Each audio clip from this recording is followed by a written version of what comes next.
to talk about this one a lot. There's a lot to discuss. Cocaine Bear. We have some comments related to Cocaine Bear. I will get to your comments about it in a second, but let me switch it up here. Yes, I saw the movie Cocaine Bear, directed by Elizabeth Banks. It's Ray Liotta's last film. It is the true story of a shipment of cocaine that just fell out of a plane into a forest, and a bear happened upon the cocaine, ingested it, and went on a wild killing spree.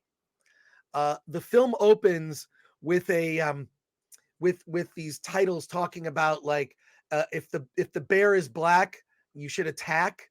If the bear is brown, run away, or something. It rhymes. I forgot it already. But and what's funny, so they put these facts up about bears on the screen, and then it says source Wikipedia, and the whole audience burst out laughing because I don't think anybody takes Wikipedia very seriously. But this movie is from the trailer. It is exactly as advertised in the trailer.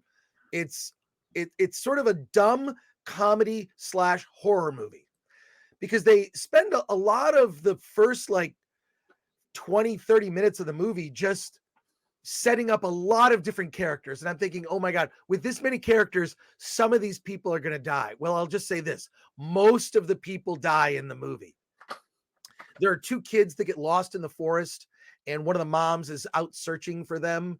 The drug dealers realize what's happened as the local authorities move in, and the drug dealers, led by Ray Liotta, are off on a search for the cocaine. They've got to recover it. So there's a race to do that. And then there's this murderous bear. Now, here's what I didn't expect in the movie. It is shockingly violent. I mean, this is hard R. This is not a movie for kids.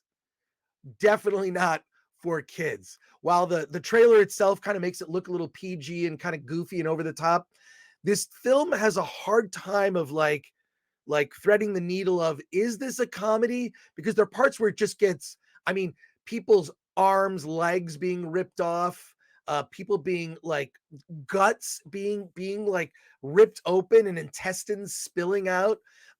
One of the more gruesome deaths has a woman on a stretcher. She's a park ranger. They're being chased by this bear, and she's in an ambulance. The bear actually gets into the ambulance. She goes on, she's strapped to the stretcher. The stretcher falls out of the speeding ambulance, and she falls on her face and grinds a bunch of her face off. I mean, the gore in this is just way over the top. The other thing is, the bear, for most of it, looks digital. I mean, it's a digital bear. Okay. And so I had some problems with that because sometimes it doesn't look so great. It's not like they hired anyone from Marvel, though. It's not that bad. I don't want to give you the wrong idea.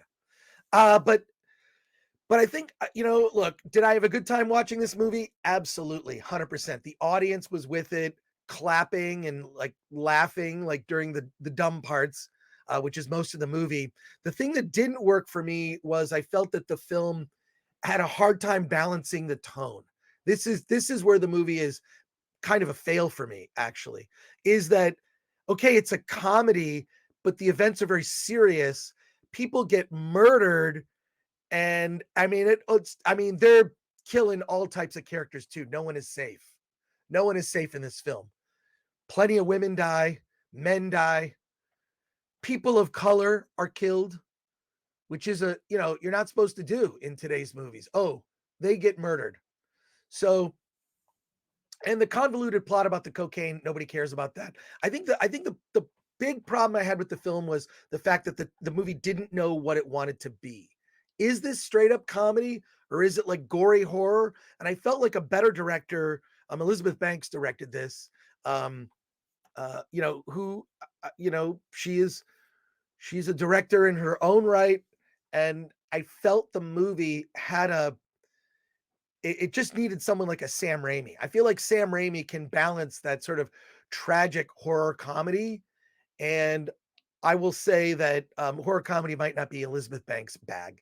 It was just, it was almost like the movie had two editors each of them trying to like fight for what they felt the movie should feel like.